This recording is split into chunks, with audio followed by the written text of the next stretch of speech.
I love this cartoon because you see in the front and center, it's in the bowling alley, but you're looking at it from the point of view of the ball coming at you. And it's knocking over these pins. Each pin at its head has one of a number of Democratic congressmen serving in Congress in the 1890s.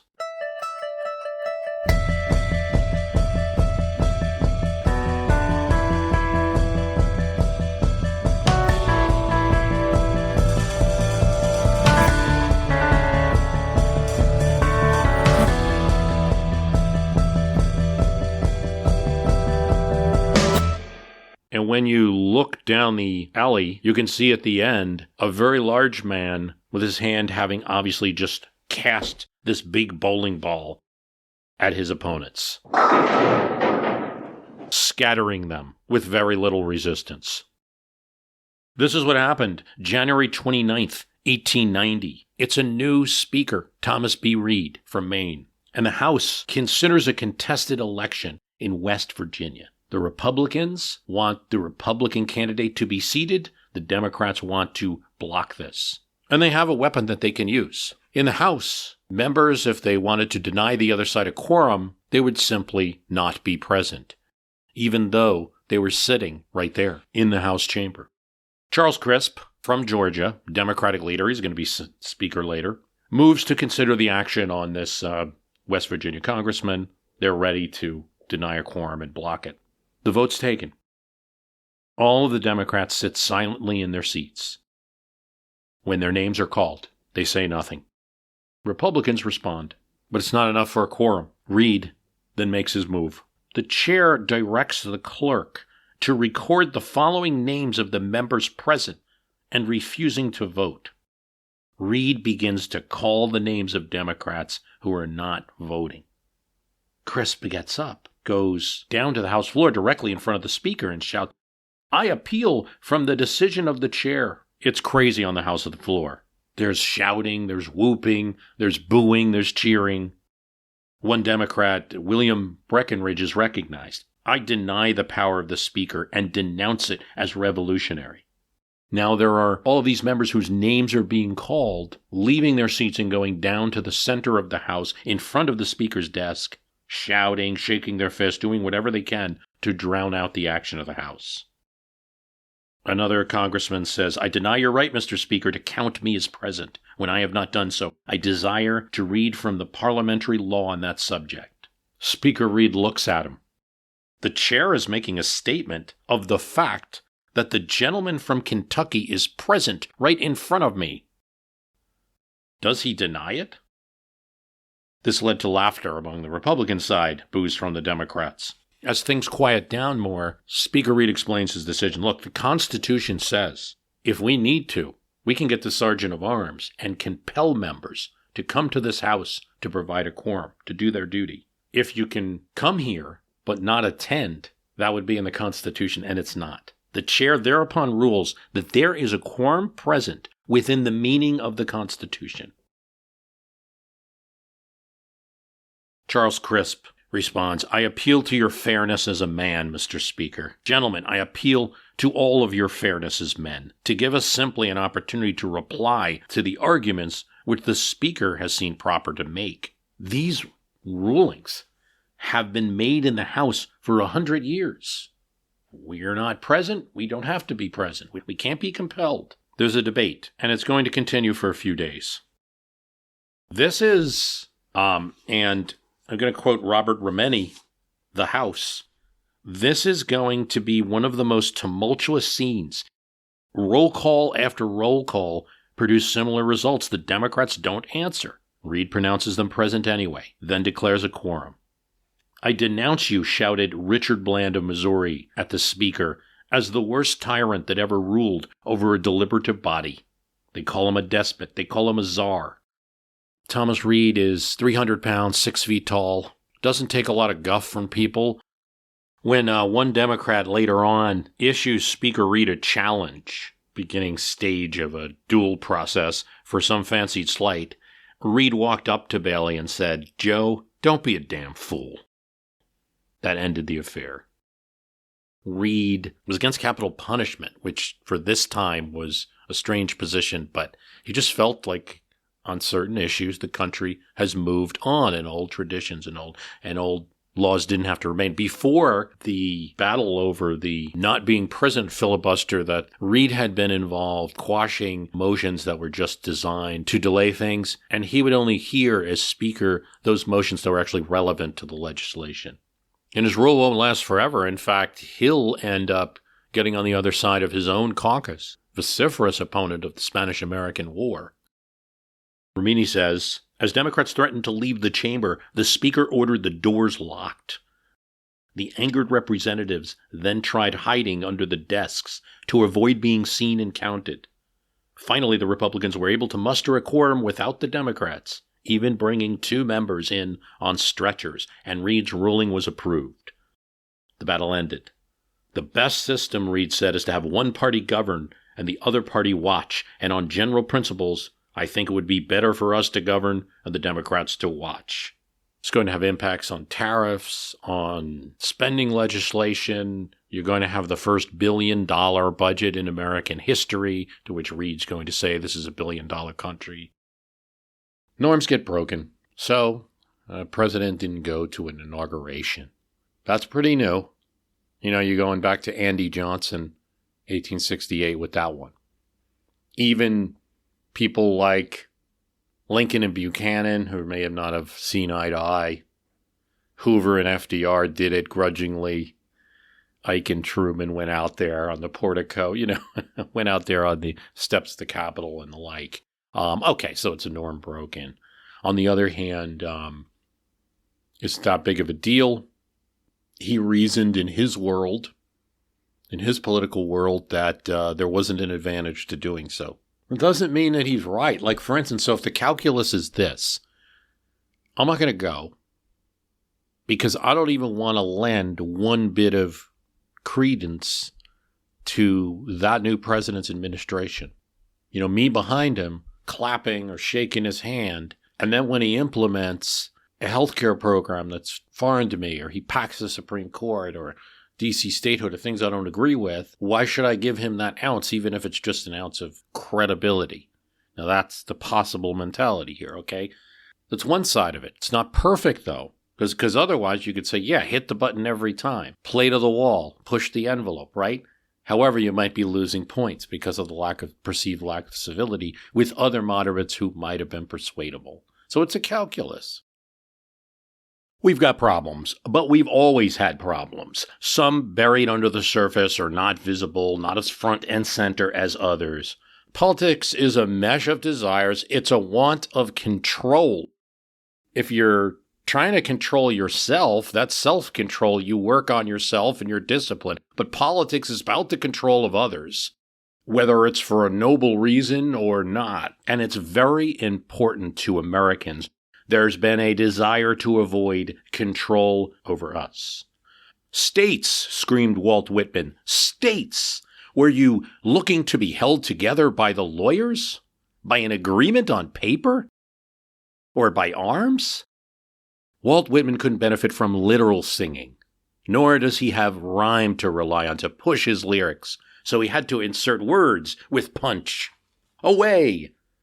I arrive bringing these beyond all the forces of courts and arms. These, to hold you together as firmly as the earth is held together, the old breath of life ever knew. Here, I pass it by my contact to you, America. Mother, he means Mother Columbia, have you done much for me? Behold, there shall from me be much done for you, a new friendship. Whitman's sing-songy approach belies the fact that America is falling apart as he writes this, another one of many revisions to his Leaves of Grass poem in 1860.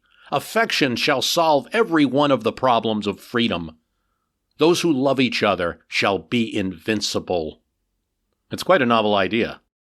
The breaking union, South Carolina seceding, shall be quelled by love. Missourians, Carolinians, and Oregonese, Whitman says, shall be friends, triune, in a triad of states living together. He was right, and in a way, the old good gray poet, the country broke apart, but with some government, and eventually came back together. We got problems now, I think, but not insurmountable, not entirely new problems. Accelerated, definitely, by new technologies we're still figuring out. They were given to us before we truly figured them out.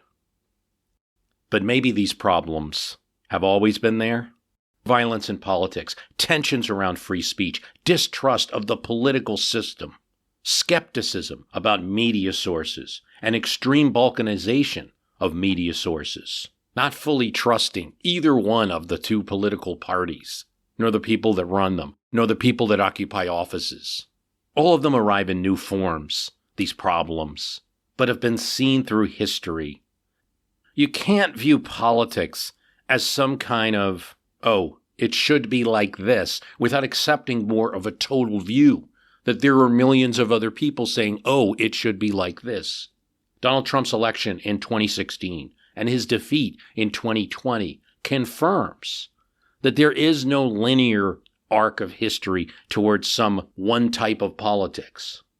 America's two main parties have traded pretty evenly, as it turns out, and 2020, that election, means that in this first quarter of a new century, the White House is guaranteed to be split between Republicans and Democrats. I love America, I love this country, and I love free speech. Today in San Francisco, a free speech rally came to an abrupt end.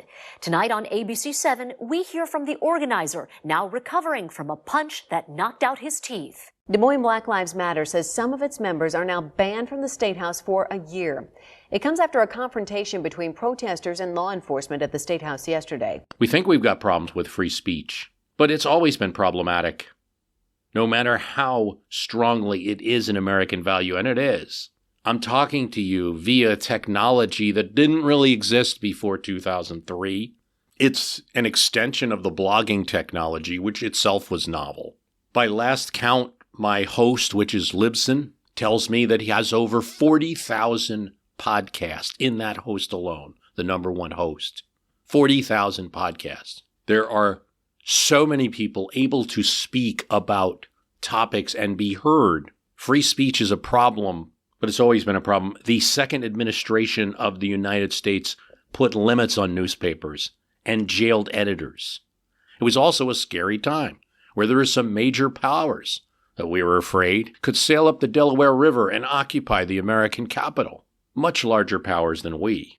Washington and Adams struggled with the difference between a newspaper where Americans could speak and articles written that seemed to undermine the very form of government in America. The constant attacks that there would be media forms that would simply be in a position of opposition on about 99% of things. But that's immediately what happened. Abigail Adams to Thomas Jefferson in 1804, and not the only comment she made about the press. This is about a particular pressman. When such vipers are let loose upon society, all distinction between virtue and vice are leveled. All respect for character is lost in the overwhelming deluge. That respect, what's lost is that respect which is necessary to bind the social union, which gives efficacy to laws and teaches the subject to obey the magistrate and the child to submit to the parent. There's a lot of people that wouldn't agree with that today, but that was a thinking about the press that presumably John Adams shared as well, that it's really supposed to be there, yes, to debate policy and things like that, but not to break the social union. Washington feels the same way. He's almost run out of office by what he calls the infamous scribblers, and he has lots of complaints about the press, but applying bounds proves to have no effect. And Jefferson, to some degree shares what Abigail Adams is saying, except that he finds that any laws, like the sedition law that was passed during the Adams administration, unconstitutional. But he said in other letters, newspapers present only the criticism of disaffected minds. But people will sort it out. They may safely be trusted to hear everything true or false and to form a correct judgment between them. You could add in the last lines there, we hope. Nor was there any magic middle where there was no fear of speaking or what effect it might have on government. You can draw a direct line from Washington's complaints about being called a Nero or being slandered in the press, or Adams' fears and the enactment of the Alien and Sedition Acts, a direct line to Lincoln and his complaints about hawk-like reporters focusing endlessly on the problems of the Union Army. His actions banning pro-peace newspapers from the mails, having his army smash telegraph lines between the rebel capital, Richmond, which were used by the newspapers in the Union. Even a friendly newspaper, Henry Raymond, the New York Times, complained he couldn't get news from the South directly. And the total and complete destruction by the Union Army of the Alexandria Gazette when that city was captured by Union troops. One of many examples of actions taken by Lincoln and his army during the war.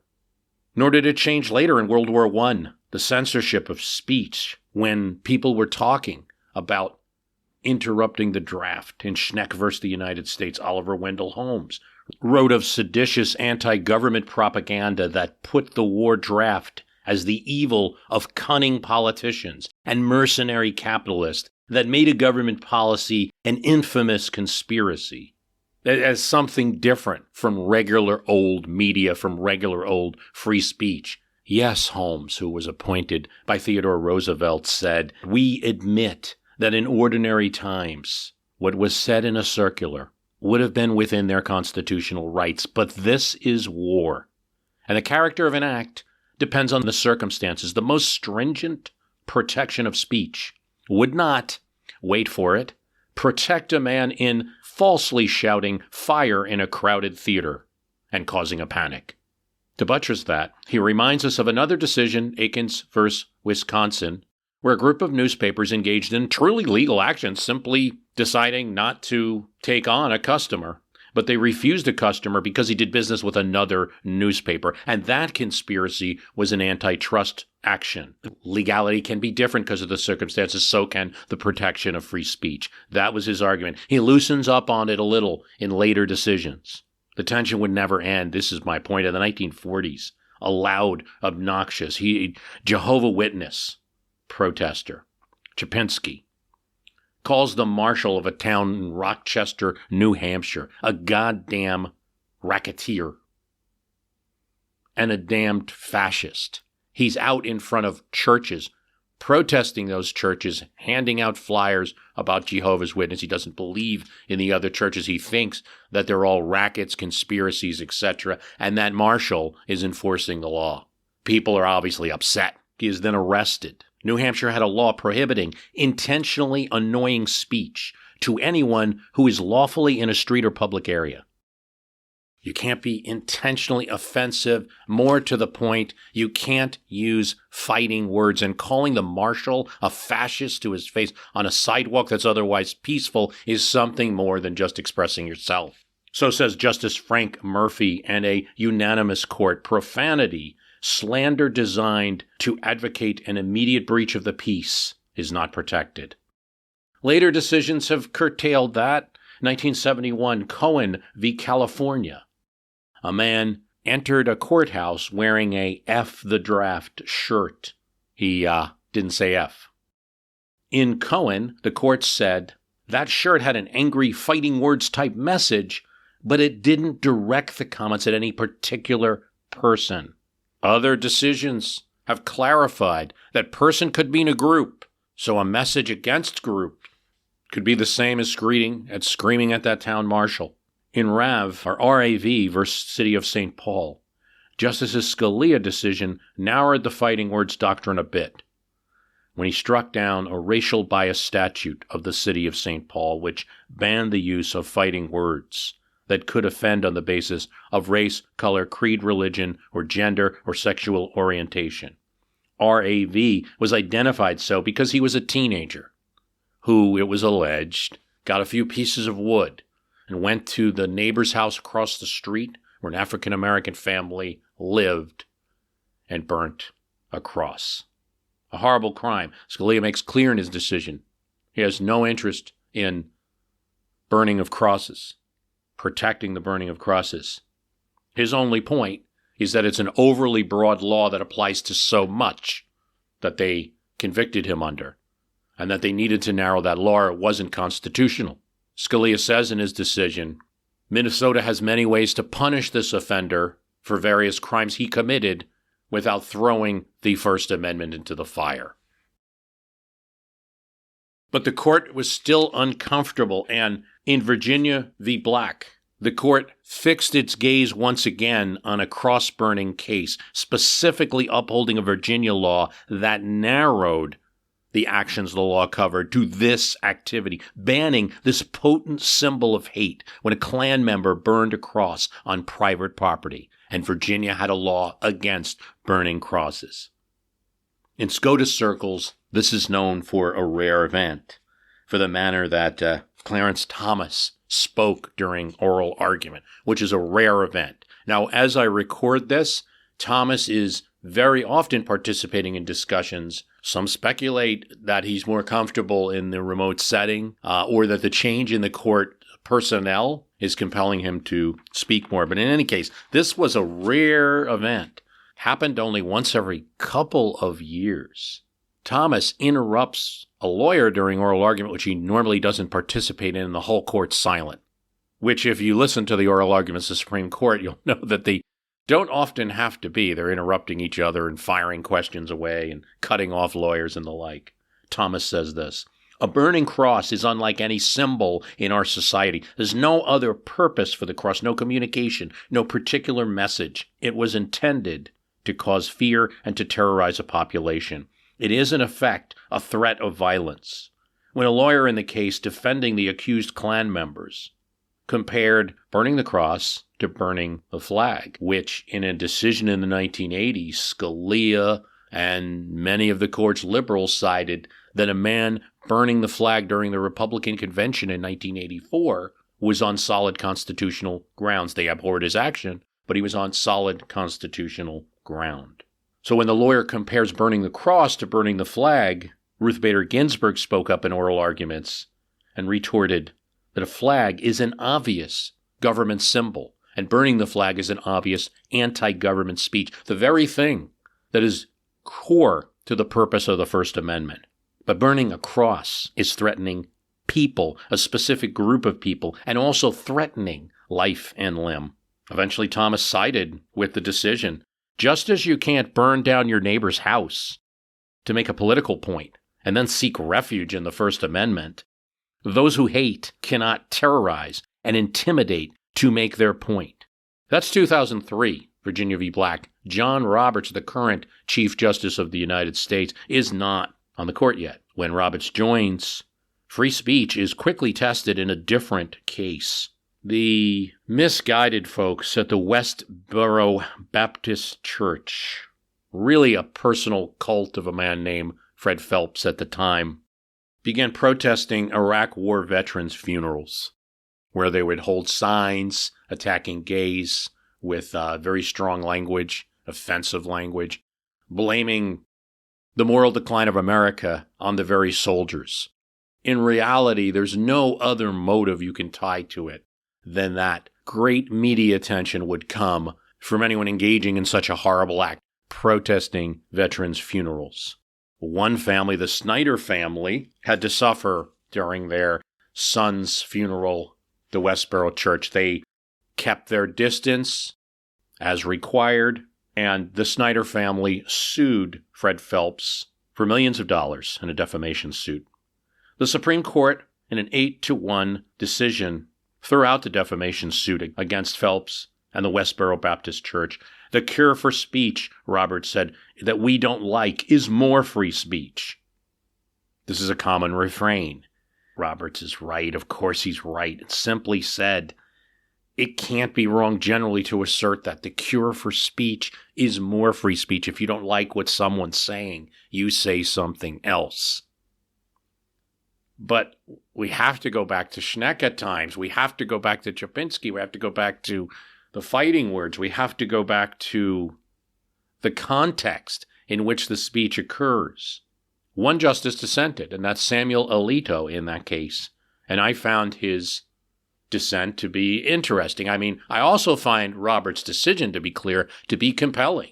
But I also find Alito's dissent to be compelling. Alito made it clear, the Westboro Church had engaged not in speech, but harassment, personal, hurtful, directed speech. Personal abuse is not permissible. The state has an interest in preventing personal abuse, harassment speech. The court, Alito alleged, had allowed the church members to launch a verbal attack on the Snyder family at a time of their greatest emotional vulnerability. They assert a right to brutalize Mr. Snyder. I cannot agree. Nor can I. He doesn't directly say it, but in his dissent, Alito hints at the trauma caused to Mr. Snyder, the lasting emotional injury of having this wacky church complaining about gay people as your relatives are coming into the funeral of an American hero. We should think about it, too. Mental health was not a subject when the first was created. It didn't factor in Snyder v. Phelps. That was an 8-1 decision. I'm citing you the dissent of one judge. And a judge that's a big supporter of free speech, by the way, in other cases. The first wasn't cited, but it's probably not the last we're going to see of that particular balancing act, trauma versus speech. All of this is not to present the legal history of the First Amendment. Maybe sometime I can do that with a 2 or 3 hour podcast. But this does get to some of the core. It's not a complete, nor is it trying to retry these old cases. It is to demonstrate this point, that what seems cut and dry free speech has not always been so. It's been conflicted through history with, I would probably say, a lean towards the principle of free speech, but still conflicted through history. I think it's useful to go back to the time of the printing press and ink and the tensions, issues, complaints, and workarounds, to realize that replacing ink were cursors, and obviously, too, replacing a fairly loose system of editorship and an establishment press with everybody being able to kind of print or publish or talk at the same time doesn't change any of these tensions about a free press. There were battles between presidents and press in the Nixon administration, Agnew going out there attacking TV networks in some cases being a little intimidated not to cover demonstrations in the same way they had. In Obama's years in 2009, he gets into a big tussle with Fox News. I talked a lot about it at this podcast at the time, where one Obama staffer said Fox News was treated as we would an opponent. We don't need to pretend that this is a legitimate news organization and how a legitimate news organization behaves. All of this is just to point out, I don't want to go through the litany of presidents in the press, which is huge. And I don't think you ever lose that line between that Abigail Adams is talking about. Who makes the decision of what a viper is and what a legitimate press is? Alexis de Tocqueville comes to America, and the first thing he reads, the first newspaper he picks up, he reads, is calling the President of the United States, Andrew Jackson, a despot, a shameless and lawless gamester who will be obliged to disgorge his winnings and throw aside his false dice. That's the first newspaper he reads in America, and he's amazed. Tocqueville visits the U.S. from France, then writes a book, and Americans love to read it. Why do we like to read it? Well, it's early in our history, so we get a sense of what we were like in the past. We also get the sense of what an outsider who is craving democracy at a time that France is under the thumb of Louis Napoleon II, and really not a good time. So we like to read his thoughts. He also is a good analyst. Doesn't mean he's perfect. You'll hear the elevator speech of Tocqueville is like Tocqueville really regards that a free press is essential for democracy. And that's true, but that's not the complete thought, because that kind of stuff makes him seem like it's some kind of stone carving or something and not something relevant to today. For him, the free press is absolutely mingled good and evil. The spirit of the journalist is to appeal crudely, directly, and artlessly to the passions of the people. Yet Tocqueville saw a tension. When it comes to the press, there really is no middle ground between servitude, a press wholly subservient to the state, and license, a press wholly unrestricted. In order to reap the priceless goods that derive from freedom of the press, one must learn to accept the inevitable evil that it breeds. But that evil is there. For Tocqueville, the people that want to remain free had to insist on the independence of the press. But he contextualizes the point. It's more that he likes the free press from the evil it prevents than the advantages it ensures. There's no middle ground. We got problems. But let me assert that, in my opinion, free speech is not one of them. We have, compared to history at present, more free speech than ever before. More people experience free speech. More people obtain an audience than ever before. The average American has more places to speak than the 1980s, than the 1950s, than the 1910s, than the Civil War. Compared to today's blizzard of blogs, videos, Twitter, Facebook, Instagram, not to mention the increased facility for meetups, for group chats, for group videos, for text, to direct assembly in an efficient fashion. Much more efficient than the old days of mimeograph flyers, meet here to stop the war, held up by Scotch tape or pins on bulletin boards or phone chains, activities limited to more specific places where people would actually gather, like union halls, student clubs, churches. This and much more improved protection of the right to protest. Recent decisions, just in the 1980s, about protesting foreign embassies, restrictions on how far away you can be from what you're protesting. All of them decided in the favor of protesters. Protesting residences. We have problems, and free speech is not one of them. There is an explosion of speech. You are listening to me, as I said earlier, on a platform that didn't exist 20 years before. I did not need to seek a rich printing press nor a radio station to reach you. If I had tried to do what I'm doing, this type of speech, this type of analysis, on the standard formats of radio, there is only a 1 in a million chance that you ever would have heard anything like this. The minimum wage worker, the student, the suburban mom, all of them can speak as much as the wealthy business person and be heard. It also means that people we disagree, but more than that, people who have just objectively bad intent, or that the majority would think is bad intent. So I don't want to be so both sides-ish to say like, oh, we can hear people we disagree with. No, you can also hear people that are plain wrong, who gave no thought at all to their speech, who gave no thought at all to the facts that they're allegedly citing. Of course that's happening. Compared to the speech options of 2021, though, we can chuckle at the letters to the editor the previous generations got, or public access TV, or the few instances where you happened upon a reporter doing a man-in-the-street interview. That was your chances to speak. They are pathetic compared to the speech that's going on in America 2021 today. And all of what's really happening is that you're experiencing it so much. That does not mean we are without questions or concerns around free speech. That mobs, real or social, can cancel speech by shouting them down, by telling others not to listen. If a speaker is not engaging in a very limited fighting words, in obscenity, in threats against people, in threats against a group, in slander, in all the forms that may take, everyone should be rightly critical as an American in any kind of shouting down or drowning out of speech. Yet, with social media, the equation changes a bit. Some of the mob that hundreds are engaging in their free speech, because everyone is able to speak, and at least in previous iterations of how speech worked, that didn't happen. So we can call it a mob of people, but it's a mob of people each speaking and saying, don't listen to this person.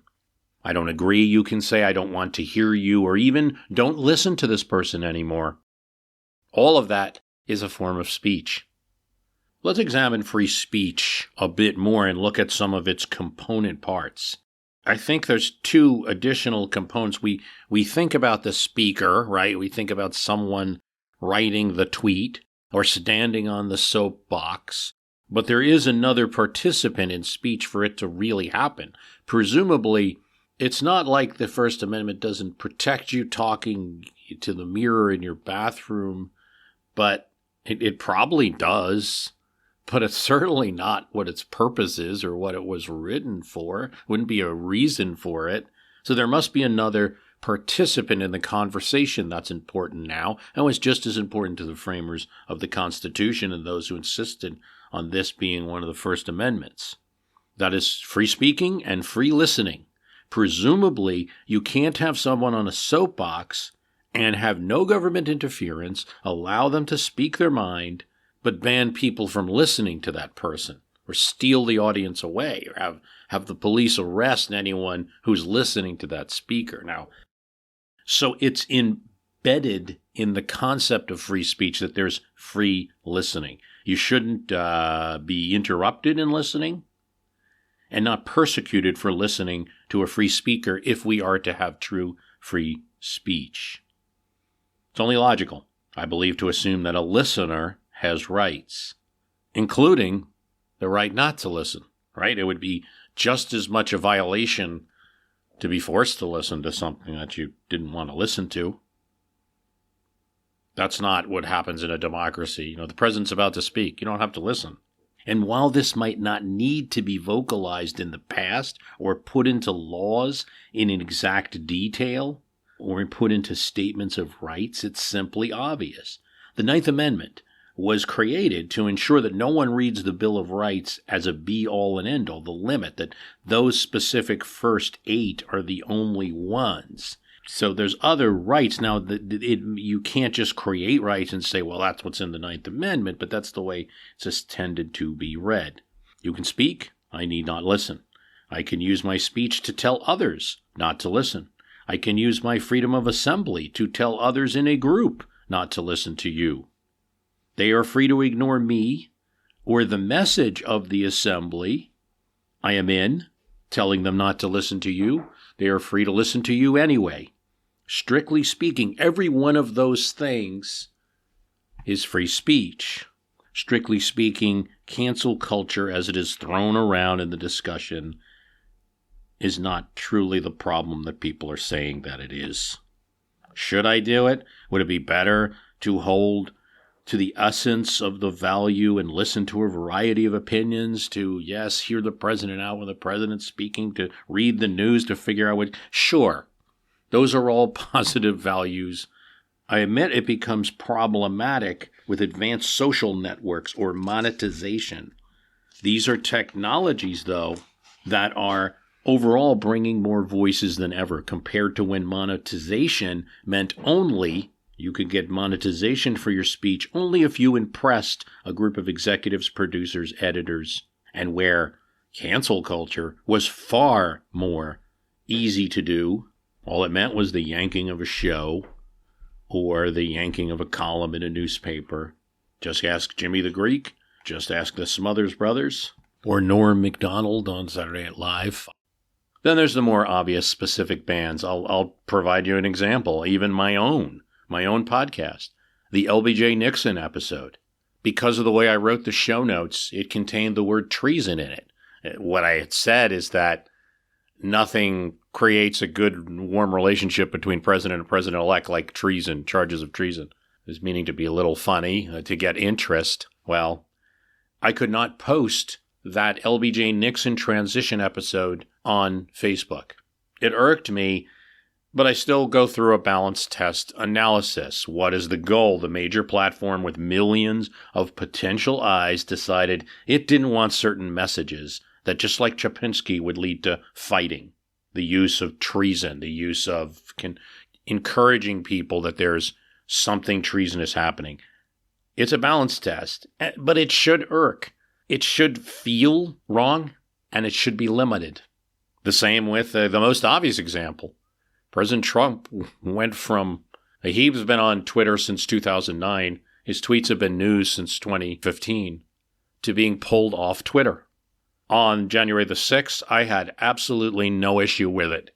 With a live insurrection happening, a group of people attacking the Capitol, presumably using phones, using communication, looking to what instructions they're getting. Had absolutely no problem with that platform removing those tweets or even turning them off for the day. Like everybody else, as it goes on, I have more wonder about it. If it's correct. I'm not saying it's not. Twitter is a private company. It has rules, and it enforces its rules on others who are not president and may have been giving the president leeway. But let's balance that. One argument quite often said is that the First Amendment only applies to governments. This is literally true, but the discussion shouldn't stop there. If a company said that you had to vote Republican or be fired or put on a GOP bumper sticker or Democratic bumper sticker on your car or be fired, we'd seriously object to that, and Congress didn't do anything. I think I'm troubled a little when I hear that, because it's true, the First Amendment applies to government. But if we don't think of it as also representing a core American value, isn't that a little crazy? American free speech is important. Republican government requires citizens to be free in their speech to allow criticism of the government when it's potentially doing something bad. It implies the fact that it's sitting there in the Bill of Rights, that it's an American value, and it's obviously something we should be moving towards and not against in the areas that aren't regulated by Congress. So we have problems, but we speak a lot, and bubbles so often criticize that there's an America in their bubbles because the various applications seem to sort it that way. Bubbles are not one of them, or at least not one of them historically. There's less bubble, in my opinion, than ever before. Americans are more speechified, they're more mobile, they're more connected. And there was no magic time of an Athenian America where people loved hanging out with people that they didn't agree with and listening with people that they didn't agree with and listening to those opinions and sitting and considering them rejectedly and never introducing into the conversation something like, "You're crazy." Americans have more access today than in the past to bicker with opponents. And many people spend large amounts of time doing so. I don't have statistics on it, but I would say that if you compared us to the 1980s America, political arguing as an activity, the time percentage spent on that is up and up and up. We have problems. Bubbles aren't one of them. Through much of American history, newspapers were Republican organs, the purview of small-town businessmen, with the exception of in the South, where the situation was often reversed. There, newspapers were generally Democratic, and the reverse was true. You couldn't find much of a mention of what the Republicans were doing, and certainly if it was, not in any positive light. In the 1936 election, the lion's share, nearly 80% of American newspapers endorsed Alf Landon, the governor of Kansas, running for president against Franklin Roosevelt and running for his second term. Alf Landon had no popular support, would win only 2 states, Maine and Vermont. But newspapers in many states that voted for Franklin Roosevelt endorsed Landon. If there were ever bubbles, it existed before. And anyone who had been born, and if anything, bubbles have been burst by the internet, which knows no AM radio range, knows no circulation limits. John F. Kennedy used television and a large number of press conferences to get over the heads of Republican editors in newspapers. Nixon and Reagan used the same device to get over the heads of more Democratic-leaning newspapers that covered events in Washington, talking about the Post.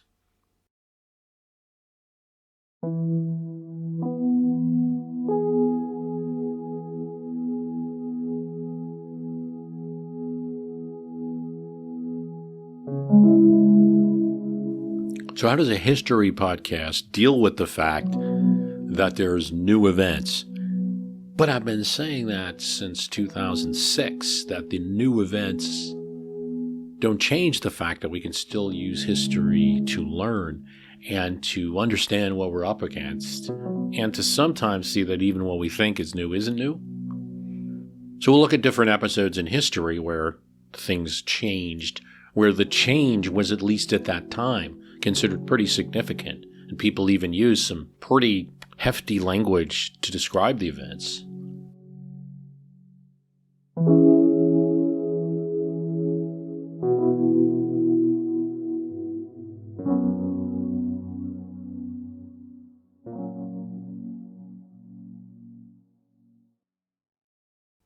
In 1795, Washington is president. His administration, notably John Jay, negotiates a treaty with Great Britain.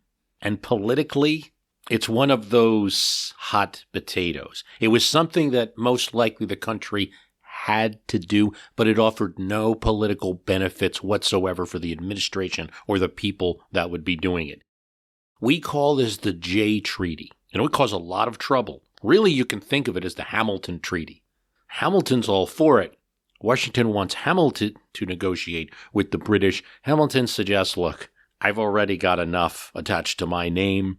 If you attach me to this, it probably won't pass. John Jay is a blank slate right now politically. Chief Justice, just about to assume the governorship of New York. Pretty popular guy. It's not the best deal that the Americans could have gotten ideally, but the British weren't interested in giving Americans the best deal. They didn't think this new country, just, 7 years into having a constitution, 20 years of independence, was really in any good position to be dictating terms to their former mother country, the empire of the world. So, it does a couple of things. It opens the Mississippi River to both countries, so there'll be no interference. The British still have a number of forts in the Northwest Territories of the United States. They will leave them by 1796. It opens up trade between Americans and the British West Indies. However, it limits the size of ships to very small ships that can make the voyage. Okay, so there's a lot that the U.S. is giving. There's not a lot that the British are giving in this treaty. Nothing, for instance, about the British interfering with our shipping if we're trading with their enemy, France. See, France and Britain are at war at this time. And that's the other thing about this whole Jay Treaty. By doing this treaty, America's also taking a position, because France's position is, we already have an alliance with you. That's the Franco-American alliance during the Revolutionary War. That's still in effect. So if you sign a treaty with Britain, you're going to turn us into your enemy.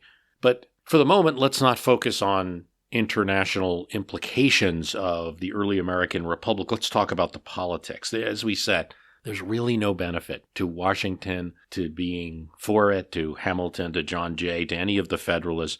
Washington says it's not favorable, the treaty, but it's better than unsettled conditions. And they're setting up the Federalists for the opponents, the Republicans, the early critics of the Washington administration, and the scores of newspapers that were critical. They're just opening themselves up for criticism. There's a Boston Gazette. The British Parliament was the den of Cyclops, and Britain, Beelzebub, per Republican writer James Blake, writing in the Boston Gazette. They brood in mischief and meditate on our destruction. Treaty with the old enemy was destined to throw up politics. Up until now, you could say the Federalists were winning in the early going. Since the Constitution was passed, Washington's sitting at the helm. Anything that he supports is still popular with the American people. Majorities are supporting his administration in the Senate. There's choppy, but still some support for the administration in the House. The opposition Aurora newspaper saw in this treaty the opportunity to switch up the politics by going to the core of the motives of the federal government. Here's what Belisonius says, a writer in one of these newspapers. The treaty was an instrument so deeply subversive of Republican government, of republicanism, and destructive to every principle of free representative government. Washington senses this opposition, keeps the treaty's terms secret, and wants the debate to happen within the Senate chamber and secret. Washington's no stranger to this. He convened the Constitutional Convention. He chaired it. and he had sentries at the door and windows closed so that people could talk and discuss and come to a solution before it got public. The senators debated. Aaron Burr is a senator from New York at this time. He wants the Senate to say not no, but to send it back to Washington and ask him to renegotiate. Washington's not going to do this. Some Southern senators are objecting to the Jay Treaty. They want British compensation for what they did during the Revolution, freeing some of their slaves. But it's Stephen Thomas Mason who decides that he cannot keep the debate secret among just the Senate. The people, he said, should have a full and accurate knowledge of what's going on. It's been too secret for too long already. And he leaked his copy of the proposed Jay Treaty to the Aurora opposition newspaper. He does this on July 1st. They print it right before the July 4th celebrations that are going to be all over the country. Protests begin in streets. There's bonfires. There's effigies of Jay, effigies of Hamilton, even effigies of Washington in some cases. His own reputation attached to this treaty.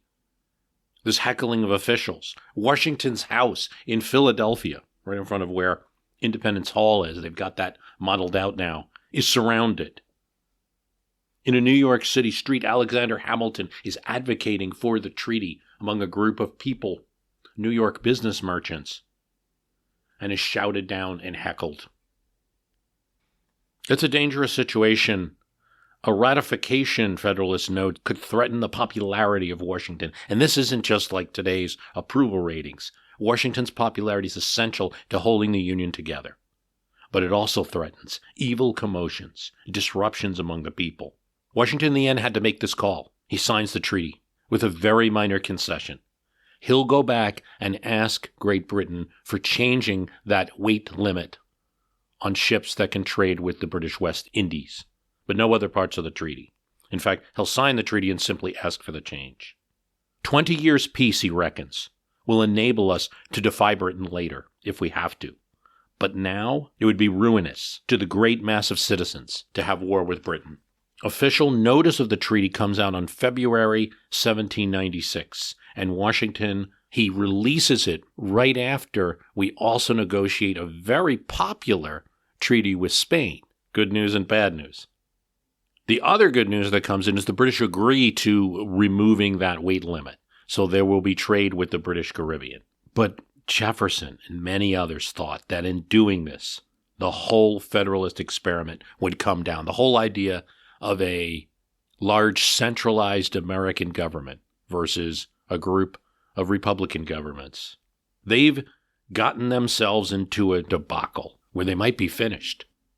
It passes the Senate, and it all should be done. It's a treaty, and according to the Constitution, treaties are approved by the President with the consent of the Senate. The Senate has consented to this Jay Treaty.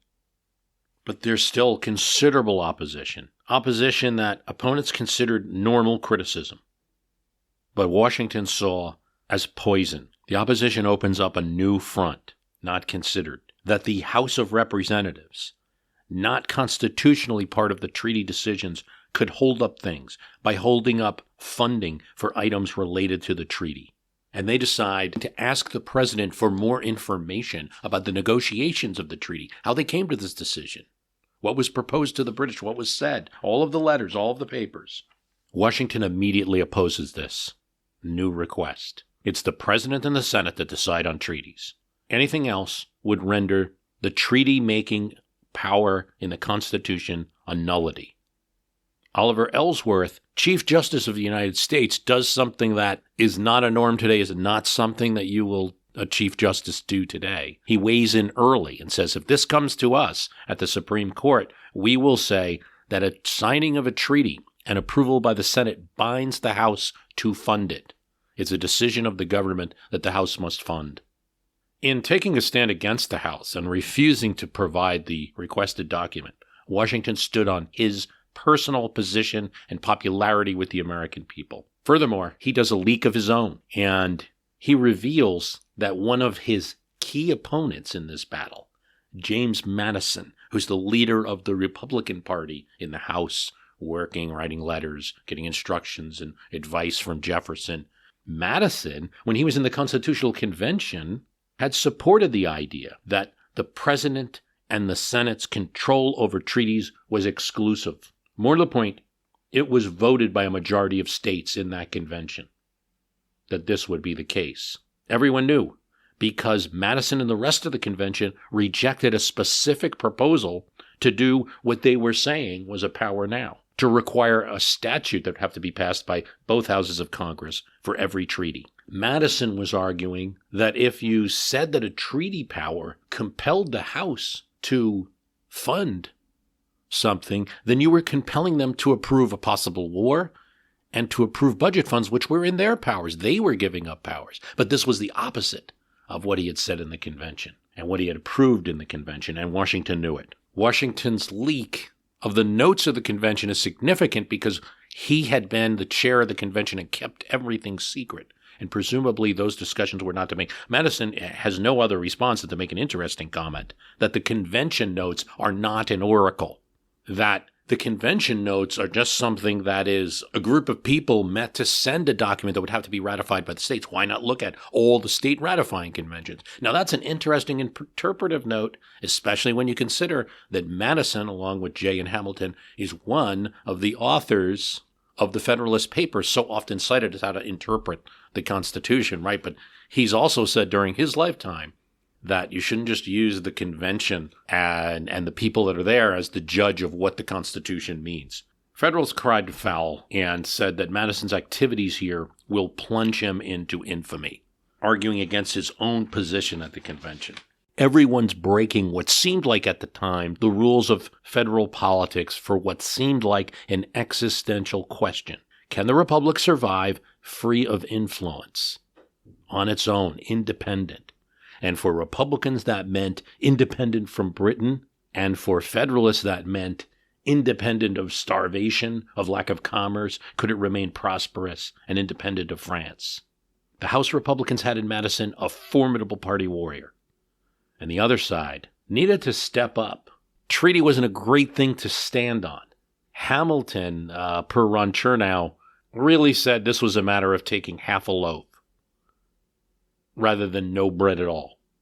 Not the best issue to go with. They had to find a way to make their case as emotional as Republicans were. And they had to find a person to do it. And they found that person in the form of Massachusetts Congressman Fisher Ames. Ames was one of the most eloquent Federalists, and he knew how to make a point. Forget about constitutional points. Forget about Washington's power versus the Senate's power versus the House's power. Forget about what Madison said in the Constitutional Convention. That isn't going to change votes. Even the mechanisms of the treaty aren't important. It's about this. Opponents, they are saying they want war with Britain and Britain's Indian allies. It wasn't true, though it's true enough. Some protesting folks, some of them around Washington's house, were actually saying, war with Britain. That's not what was being said by congressmen, by Madison or Jefferson or any of them, but by some of the folks. Ames goes to Congress Hall. Now, this is if you're at Independence Hall, if you go to Philadelphia and visit, and you're facing the clock tower, let's say the front of the building, from the mall. On your right, that's that building you're going to see. This is where Congress met. House at the bottom, upper house, Senate at the top. The lobby of this building was a popular place to have speeches. There, Fisher Ames begins a speech that would take 55 pages. He'll make this speech and many papers will then print it, as happened then. By many accounts, the ladies and the gentlemen of the city showed up. Vice President Adams was there. The Chief Justice was there. Numerous officials all joined to hear, as well as congressmen and newspaper reporters. This, by many accounts, was the largest crowd that any had ever seen in Philadelphia. Fisher Ames begins by understanding the points of treaty opponents. We hear it said that this is a struggle for liberty, manly resistance against the treaty forced down our throats. Suggestions of this kind, however, are unfair and illogical. They're just emotional. They cannot be reasoned down because Ames said no one ever reasoned them up. They aren't real arguments. They're fantastic arguments. They are higher than a Chinese wall in truth's way, and built of materials that are indestructible. Ames followed this call for a logical debate with a lengthy appeal to emotion. His opponents noticed that too. The Republican Argus paper would say after his speech, having artfully stated the intention to be an appeal to the understanding of his audience, without appealing to other passions, he began, with astonishing inconsistency, to do nothing, to leave the field of reason and do nothing but address the fears and feelings of his audience. Yet if your opponents are crying foul over the methods they in fact use, well, you might be winning. He starts with little bits at it, attacking the integrity of opponents. How could we break our faith? What kind of people would we be if we did that? What kind of mark on a people, more turpitude and debasement could be made if we don't live up to our obligations? The House might as well repeal the Ten Commandments. Then he appealed not just to men, but their constituents, a group they pretended to care about, but weren't treating very nicely. See, many Republicans were getting support from people on the fringes of the United States territory, the settlers. Western Pennsylvania will now be considered Ohio, Western New York, Western Virginia. If I could find words, Ames said, I would swell my voice to reach the log cabin inhabitants. By this he means the people on the frontier. I would say, wake, wake from your false security. Your imagined dangers, your cruel apprehensions are soon to be renewed. The wounds yet unhealed are to be torn open. And one day, walking in your path in the woods, you will be ambushed, and the darkness of midnight will glitter with the blaze of your dwellings. But Ames goes further. I'm not imagining this. I can fancy that I listen to the yells of savage vengeance, the shrieks of torture, by rejecting the post that Britain is providing. We, Congress, light the savage fire. We, Congress, bind the victims. That's it. Don't sign this treaty. There's going to be Indian attacks on your frontier constituents. And what's more, we did it. Men in the audience were in tears. According to the account of one New Hampshire congressman, Republicans were struck. Of course, they were enraged at his argument. The New York Argus said, if this is the type of emotion that will be the basis of important decisions in America, we are ready for a dictatorship. Of course, the Argus had also printed many emotional appeals on political issues. Then Ames warned, innocent slumbers of the cradle must be disturbed by the war whoop of Indians. A New Hampshire congressman said when he was listening to Ames, all I could think of was my child tomahawked. The speech was effective, and the reaction to it was sudden. Congressman quickly moved to table in the wake of Ames' speech. The approval of funds and the dismissal of the request to Washington for papers won narrowly in the House. The combination of Washington's personal appeal, his ethos, Hamilton's defense of the commercial benefits of the treaty, the little concession secured from Britain, but also mixed with Ames's blood-curdling, got the job done. One Maryland Republican, Gabriel Christie, said, the argument devolved to nursery rhymes. But my constituents believed them, so I had to vote accordingly. Ames's decision to turn a treaty question, a question of international diplomacy between America and the largest country in the world, to not only a negative attack, but a simplistic demonstration. And his opponents using the same type of attacks against motives, assigning fantastic motives to Federalist congressmen, demonstrates that the type of appeals are not merely the product of the modern era. I said that if this is not included in the tax bill, then don't expect this senator to just go along. That I will do and use whatever method I can to see to it that we address that situation. And I do not intend to yield. It's part of Senate tradition that senators get up and keep on talking. We call it the filibuster. Here was New York Senator Alphonse D'Amato, and it's a pretty benign example of the use of this tactic. And I do not intend to just sit willy-nilly by and say, oh, there's nothing we can do. If you want to say, So long to New York. If it wasn't because we didn't have a plant that was deep down in the heart of Texas. That's right. It's in central New York. It's not in Texas. But those jobs are every bit as important. D'Amato wanted a special tax bill that would save jobs, particularly one factory in his state. Al D'Amato's filibuster helped his image, and he didn't have to tell his constituents, or broadcast at least at this time, that he had made all the arrangements to keep his filibuster, to keep his episode of talking and talking and talking for hours, tying up the business of the Senate. He didn't have to tell his constituents that he did this in a tidy way. He spoke at the end of the day and ended early in the morning when the Senate was not doing anything anyway. He spoke for defending our jobs, far less benign than other uses of this important tactic. Better than, say, the record by Strom Thurmond of 24 hours and 18 minutes when he filibustered against the Civil Rights Act of 1957. Not even the strongest Civil Rights Act to be approved by Congress. Strom Thurmond, in trying to block that bill, he read George Washington's farewell address. He reads the Bill of Rights. He reads the Declaration of Independence. He's prepared. All week he took steam baths to dehydrate his body so it could require less fluid. He took cough drops. He would take quick breaks by allowing another senator to ask a question, or even have a senator opposed to him yell at him for what he was doing, opposing the Civil Rights Bill. Hey, he'd take the yelling. It gave him a break. At one point, Barry Goldwater, senator from Arizona, took his place so that he could take a bathroom break. He read the election laws of every single state in order. There were 48 states then, but still, it's a lot. So 24 hours and 18 minutes. It didn't work, and it was a waste of the Senate's time.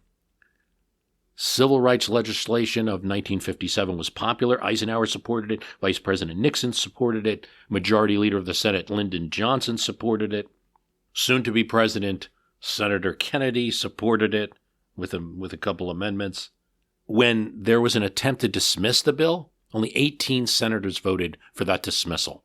That was a sign of how popular this legislation was in the Senate, yet Thurmond tried to stop it. That's the filibuster. Civil rights is really where the downside of the filibuster is best on display.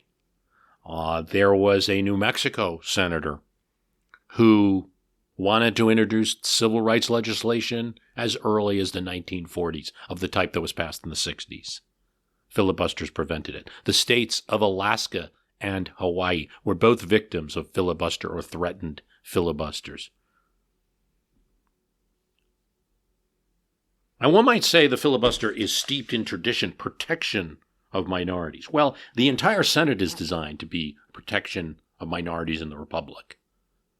But no one, the framers, not James Madison, not George Washington, not the ratifying conventions, no one imagined a filibuster, one senator of that body being able to tie up the legislation. No. Its name invokes piracy of the legislative process that they set up. It's not in the Constitution, and it could not have happened by the rules that the nation adopted in the first Congress. Now, there is a line in the Constitution that each house will make its rules. So, to that extent, that's the constitutional pathway for a filibuster happening. But it actually happens from what's left out of rules and not what's added. Rules were revised in 1806, and it dropped the rule of cloture, because it just hadn't been used. And cloture prevented a senator from talking and talking and talking on a particular issue. It was actually a recommendation made by former VP Aaron Burr. Even when they make the rule change to drop cloture, seeing that it's unnecessary, it's not used for anything until 30 years later. Andrew Jackson's president. He removes funds from the Bank of the United States. This upsets senators Henry Clay, John Calhoun, Daniel Webster in particular. outraged, and they pass a vote of censure of President Jackson. It's a condemnation by the Senate of the president. That document, which is simply page 552 of the Senate's 1834 journal, yellowed and ripped, is in the National Archives today. The upper chamber condemning the chief magistrate and saying, your action, well, this is what they say, your action is anti-American. This is what it directly says. The president had assumed upon himself authority and power not confirmed by the Constitution and laws, but in degradation of both. It's harsh, and it's supposed to be. It's censure. But supporters of Jackson were outraged and made continued attempts to overturn it, to remove that statement from the Senate Journal. One of them is Thomas Hart Benton, senator from Missouri, big supporter of Jackson. When Democrats get the Senate back in 1837, they had enough votes to remove or expunge that censure. There was very little that the Whigs, those who opposed Jackson, like Henry Clay, now in opposition, could do. So they just kept talking, tying up Senate business until the matter could be removed. But this was an early attempt. They hadn't perfected it well enough. And eventually, after tying up Senate business for a week or so, the Senate expunged that statement about Jackson. And what that meant, by the way, you hear that all the time. What is it? It meant that 4 black lines, a box, was written around the words in page 552 of the Senate's 1834 General, and there was a note that said, expunged from the record. Benton said these words at the time, where in the world has there been a chief magistrate where so much evil was predicted and so much good came? He's about to be a private citizen. The political existence of this great man now comes to a close. The Senate filibuster became a weapon, even if it wasn't successful then. When the bank charter came up in 1841, the threat of a filibuster alone stopped it. Henry Clay was now in majority, but William Rufus King, a Democrat of Alabama, told Clay, if he tries to pass that bill, he may make his arrangement at his boarding house for the winter. They will keep the Senate tied up so long. The threat of staying in the dingy Capitol at that time alone could not have been pleasing, and Clay didn't have, he thought, the votes to stop such a procedure. You get to 1917, and it takes that long before there's even a cloture is even reestablished in the Senate. And at that time, you needed 67 votes. It's 60 now.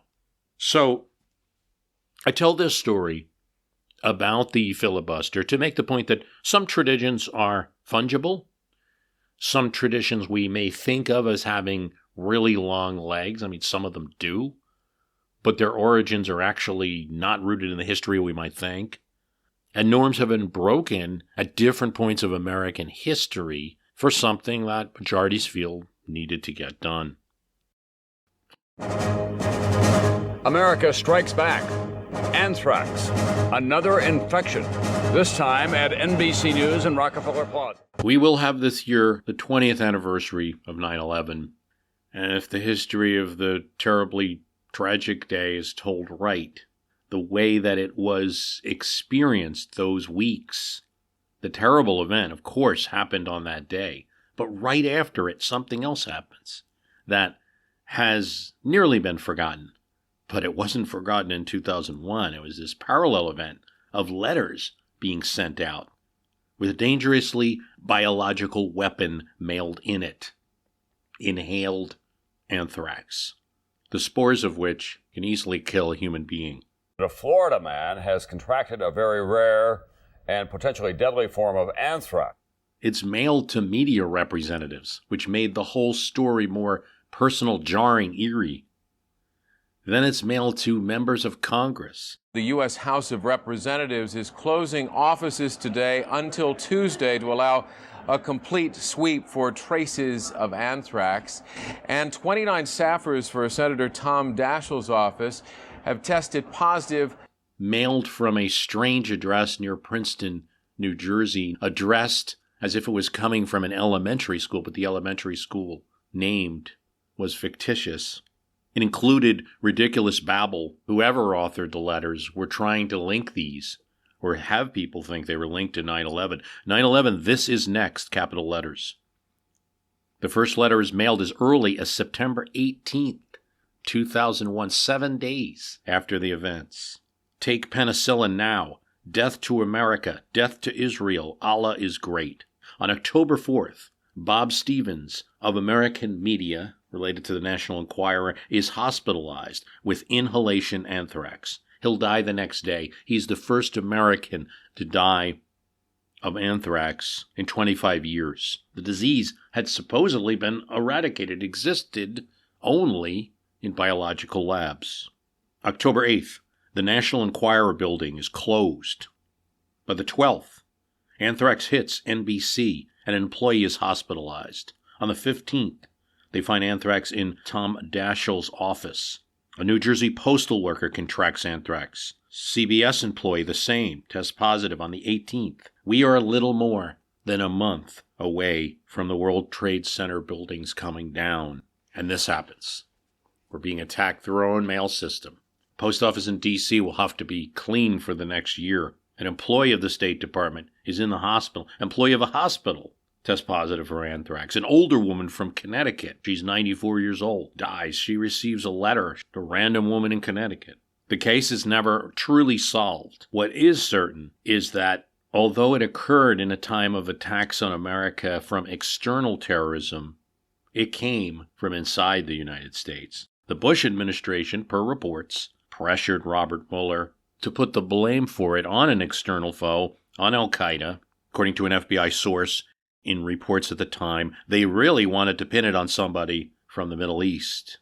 But its form resembled a lab-based anthrax, the Ames strain, developed from a cow in 1981 and held in various biological labs, including USAMRIID, the Army Medical Research Institute for Infectious Diseases in Fort Detrick, Maryland. A scientist had been suspected, Stephen Hadful, but eventually prosecutors zero in on Bruce Ivins and is the most serious person of interest. He commits suicide. In describing his brother's personality, Thomas Ivins said he had in his mind that he was omnipotent. A series of sniper attacks targeting the D.C. area where randomly people are shot, particularly at gas stations. All of this combines to this kind of atmosphere of fear that you have. And just like in the case with Ivins, where it's most likely him, and most likely because some kind of revenge or trying to make himself feel powerful, something like that. In the case of the sniper, it's the same thing. The anthrax, simultaneously with 9/11, and to some degree the sniper attacks too, created an environment of fear, piling upon fear, that can't be separated on how everyone experienced the 9/11 attacks. That fear that you personally can be a victim through the mails or through a bombing that might occur. And those next 2 years were going to be an important time for decisions that the United States had to make, an important time for electing representatives. The Patriot Act is decided on at this time, the decision to go to war. So personal safety, freedom from violence is it should be obvious, important part of free speech. It's not free speech if you get to speak it while you're ducking a bullet.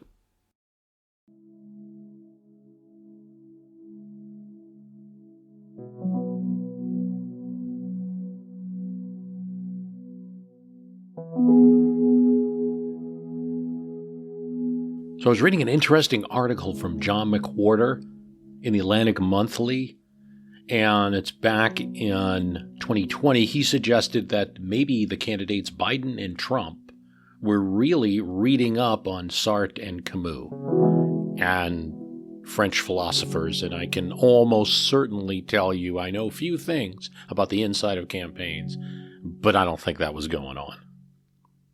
But I think he meant it this way. Politics had gotten existential.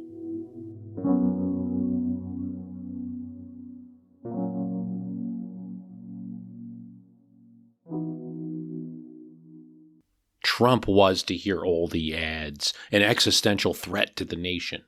So was a lack of civility. So was protests and bonfires. And McWhorter looked it up and noted that there were 1 million hits for the words existential threat in 2015, 2.3 million in 2019, 3 million in 2020, The grist had picked up on this trend too.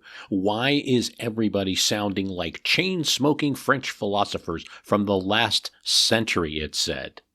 Now, I have to say, all of these people are getting probably the term existential wrong, or Sartre's philosophy, wrong, that it's not existential meaning your existence is in danger, but existential meaning, you're responsible for your actions, the like, it's your life to live, no one else, this kind of thing. But let's not get into that. Sanders uses the term existential threat related to climate change, and he gets taken to task by factcheck.com.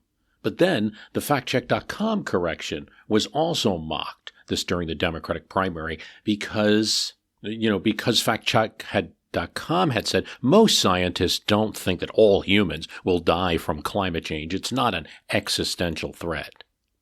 Okay, well, climate change might be a better case than electing one politician or not. But the point is, existential politics is used often. Vote this way or everything will be destroyed that we cherish. It's used often, probably too much. I'm not going to say that you can't make an argument that certain policies are going to be dangerous. And I'm not even going to say, particularly after the events of the 6th, that you couldn't even make the argument that second term for Trump would change democracy as we know it. I could have.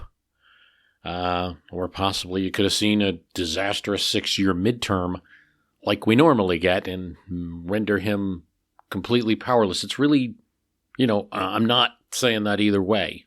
There's a valid discussion there. What I am saying is that too much in politics, there is this idea it's always existential threat for the other side of your position.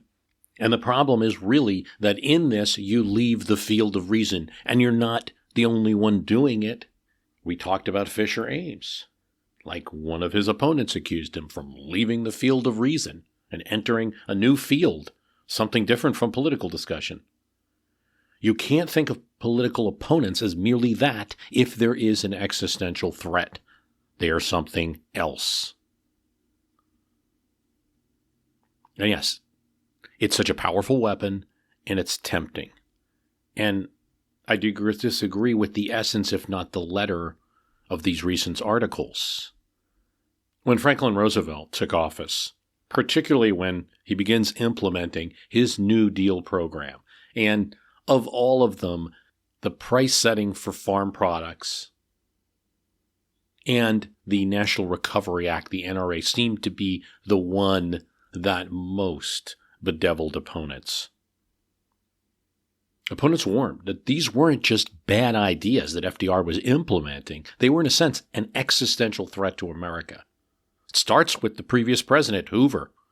Herbert Hoover says these so-called deals would destroy the foundations of American society. It would lead the country on a march to Moscow.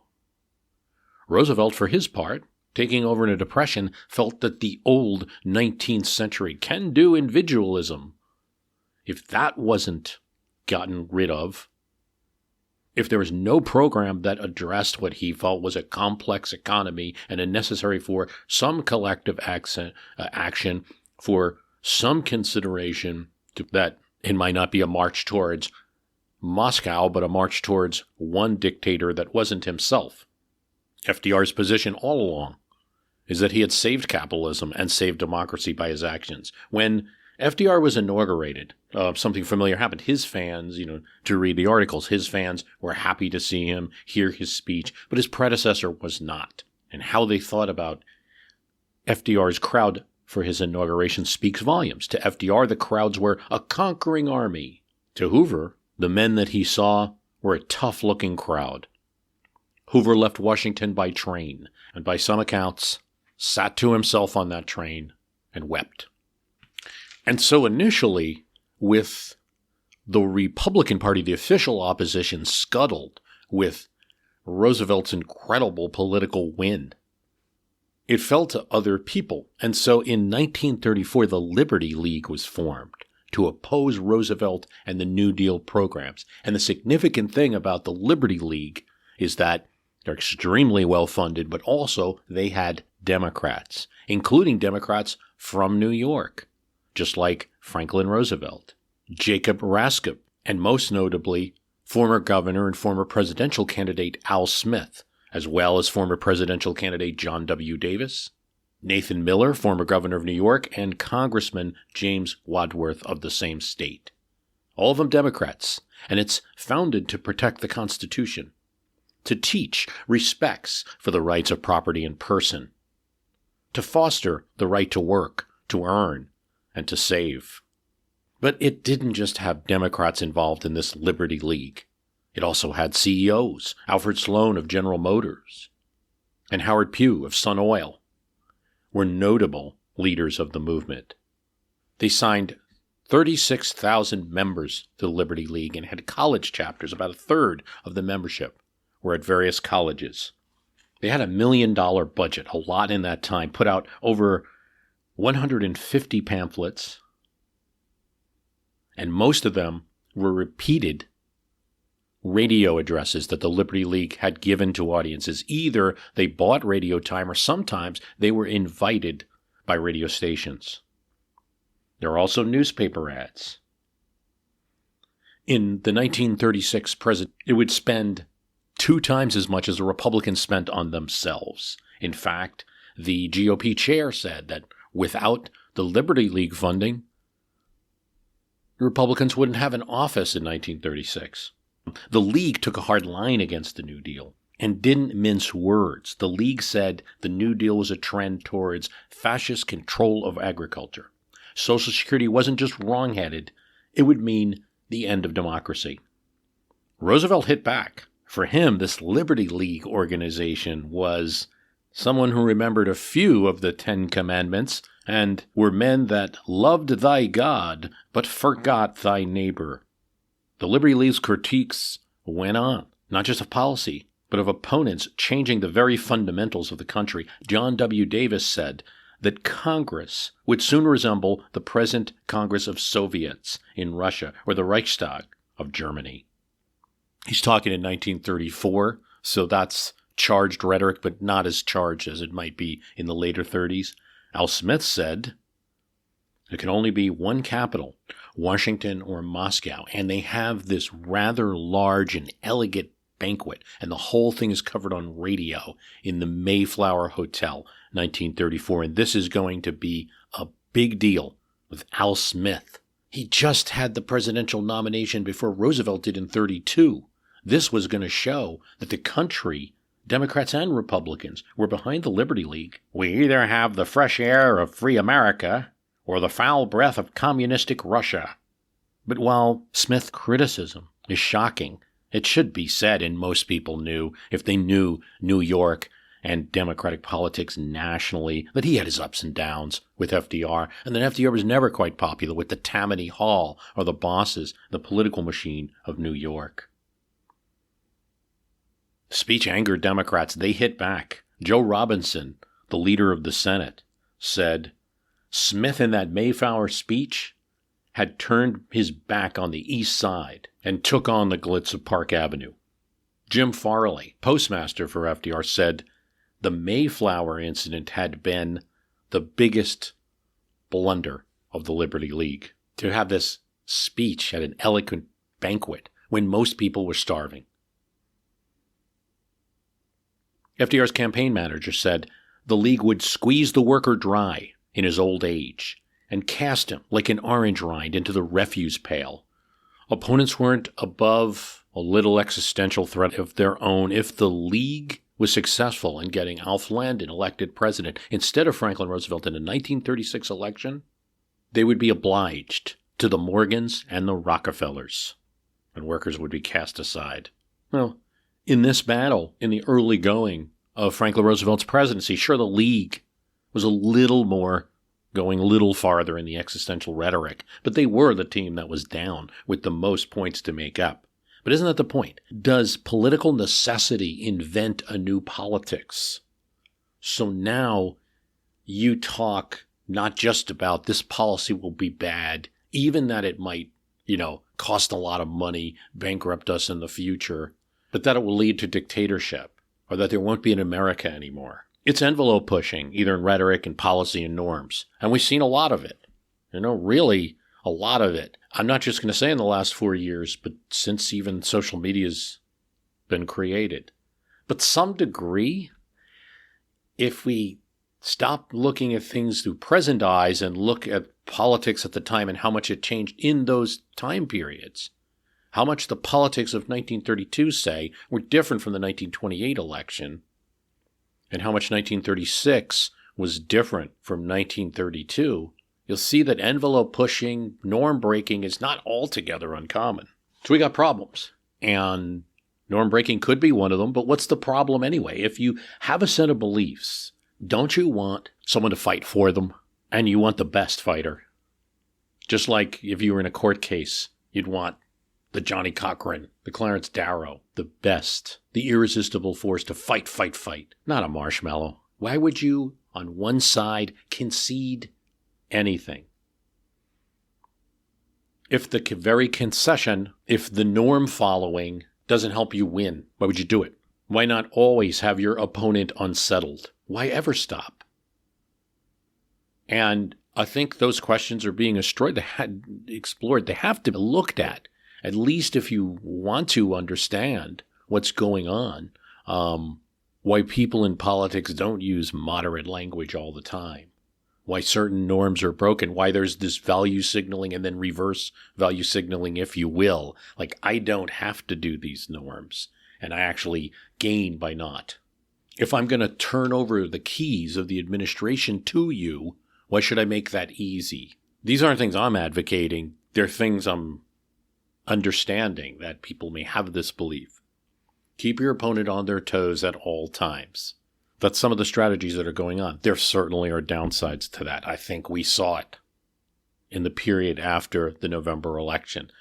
There might have been some small gain in trying to unsettle Biden's presidency, say, but I think damage was obviously done. So it's not like these strategies, you can just keep hitting the button on them, right? They're not perfect. But at least understand that they're there and why people are saying, why wouldn't you always fight? If you're for health care for everyone, why wouldn't you always in every discussion point out that there's people dying without health care? Just to be pleasant, you see? So at the time of the Bush administration, an official told Ron Suskind that he lived in the reality-based world. And essentially, you, with your facts, you're going to be following us as we keep creating new realities and you try to create facts around them. You won't even know what we're doing before we figure it out. We've already created a new reality. It could have been Karl Rove. A lot of people say that. He denies that he made this quote. It didn't work in the 2006 midterms. In 2008, the Republicans lost the election. So whatever this official said to Ron Suskind that got so much press afterwards, it wasn't a magic formula. But could it be the best hand in a bad deck? I'm kind of with an anonymous official to a point. I feel like the idea that politics is fact-based, that in other words, you come up with a list of items, like I'm for more health care for people, tax the rich, and then people do the calculus, yes, I agree with that, and that, I'll vote for you, is so far from the actual, heuristics of decision-making that it's almost pointless, yet people aim their strategies there. If you look at the historical events, even the recent events, it really seems to point more towards what that anonymous Bush administration official was talking about, that, this is more like create your reality. I'll give you a perfect example. There's a lot of talk about this new theory, MMT, right? Modern monetization theory. And essentially, it's an argument against deficit arguments, that America really can borrow a lot more than it is to fund certain programs. And I'm not going to get into a defense of the theory or even a critique of it. What I am going to say is it's highly doubtful to me that most people are reading the book on MMT and understanding every nuance of it. What I think is actually going on is that MMT creates a narrative that then allows people to go out and argue their positions with some foundation behind it or some safety net that they feel behind it. Yeah, it seems like the narrative stuff works better. Now, for individuals, for us, it's up to decide, of course, what we're comfortable with and what we're comfortable with our politicians saying. I mean, do you want to get that simplistic and cartoonish? Just do X and all your problems are solved. I don't do that for myself. I think there's a lot of people that don't. On the other hand, if you're going to analyze the reality of politics instead of some fictitious thing where it's like, the Republican ideas and now the Democratic ideas and see who gets more votes. Let's put it this way. If I was running a campaign instead of doing a podcast about historical and political analysis, I'd want a strong narrative guy and not a fact checker. I also don't think it's anything new. There might be more theories and books about it now. I think that the reason that there are Trump supporters is that he fights. That's what they're going to say every time. He fights. The others don't fight. He fights. I've always, for the 6 years or so that he's been in our political universe, have understood that and acknowledged it. I look at it, I think it's going to be tough for somebody else to pull off. I really do. We'll see. There's other norms that have been broken over time. It used to be the presidents delivered the State of the Union not in front of Congress, but just in a letter to Congress. And Woodrow Wilson changed that. And he got a lot of flack for it. It was like, what are you doing coming to Congress? Are you some kind of dictator and the like? We talked about the possible norms that could be broken with the filibuster. A breaking of norms invites the breaking of other norms. Maybe it's not all good, but I think it's, there's also opportunity in it. This country faces its second impeachment of a president. Now, that's simply fact because that's just majority vote of the House, and that happened twice with President Trump, the first time ever. I think impeachments are now going to be into the norms. I really do. I think at some point you'll probably see in an impeachment. There's already one crazy vote for impeachment, but that's not what I'm talking about. I think you'll see it utilized as a weapon more. It's already, the frequency of it increased just since Clinton.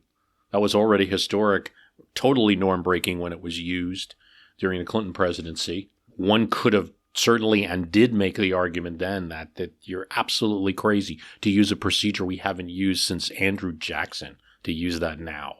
Crazy. But it was done. So you'll see that as a weapon, and you'll see defenses to it. Second impeachment, Trump, I think it's unavoidable given Trump's actions on the 6th, or lack of actions. Either way, if you want to look at administration or maladministration, either way, the House needed to act. There wasn't much time. I don't think there would have been interest in a second impeachment otherwise. The Senate is the one that I believe punted because they could have acted on something quickly, but McConnell came out there and said, okay, I'm not going to do anything until at least the 19th, right before Biden is inaugurated. So, my view of that is that in effect, Mitch McConnell was keeping Trump in check. You better behave this last week, because really, if Mitch McConnell said so, as popular as Trump is in the Republican Party, there would be enough senators that McConnell would have that with the Democrats could push a conviction. So he kind of had Trump in check for that last week. I think that's what he did. So really, the whole issue that there's an impeachment after the 20th is kind of on the Senate a little bit. Not totally, because you could say, he needed the time for the trial. But they took time to even start the process. So the House had impeached before the presidency. So it's not really the House that decided that, per se. There's also the open question. What happens if you have a president who misbehaves in the last weeks and with the powers of our presidency right now? And so one way to look at it, these are crazy times. The other way to look at it is these are precedent-setting times. You now have a precedent a bit to deal with this. I think it's going to be unconstitutional if it comes to the Supreme Court because it's a removal power. You can't remove someone who's not in office. Now, there is precedent on this. William Belknap, War Secretary for President Grant. And what he was doing is he had two partners, and he gave them an important trading post under the War Department's control, and they made a lot of money off it, and gave Belknap regular payments, totaling $20,000 in that time. Could be hundreds of thousands of dollars now. Congress started investigating this. And to be sure, it was Grant's political enemies in Congress and Belknap's political enemies in Congress who were investigating him. And you could even go as far as to say this is where things get so untidy in politics. It was members of Congress who didn't like that Belknap, as war secretary, had prosecuted Southerners who were trying to overturn Reconstruction governments, including the Ku Klux Klan. Now they're investigating him. On the other hand, there seems to be a lot of evidence pointing to the fact that Belknap did this and was receiving these payments. So what he does, he confesses to Grant, at least by some accounts, and then resigns immediately. But that does not stop the impeachment. In fact, the House goes on, does impeach him, it goes to the Senate, and he's acquitted, all after he had already left office. Probably going to hear more about Belknap now than ever, but here's the thing. It was not adjudicated by the Supreme Court, so it wasn't brought before the Supreme Court because he was acquitted. And also, Belknap is not a president, and there is a higher constitutional language, a constitutional standard for presidents. If you're impeaching a president, we bring in the Chief Justice of the United States to preside. You may get a little loophole there. Now, what do you do if a president misbehaves? Well, I think you'd have to actually do a fast impeachment and trial. It would have to rise to the level that the Senate also agrees that the actions are egregious. But, precedent is being developed as we speak. I still think it holds. It's not so much that everything's okay because things happened in the past, but it's just a simple acknowledgement. People had problems in the past as well. And there's been technological developments that are mostly what's going on here. Is it just simply one person?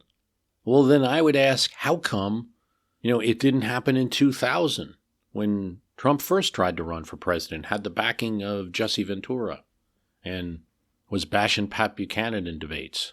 Is it just one person? I think it has a lot more to do with the technology. And guess what? We haven't even gotten to the point where we're talking about the effect of robots and drones who can be sent out to protest various things and events, and how we're going to settle that. Or artificial intelligence and its full effect on politics, which is probably coming. I want to thank you for listening. I don't think I solved a single problem in this episode. That's not the point. I can't do that, but I wanted to at least discuss all of them. And I want to thank you for listening. The website is www.myhistorycanbeatupyourpolitics.com. Consider joining the Patreon. It can be as little as $3 a month. I really appreciate the people who are supporting me. www.patreon.com/MHCBUYP. MHCBUYP. Thanks for listening.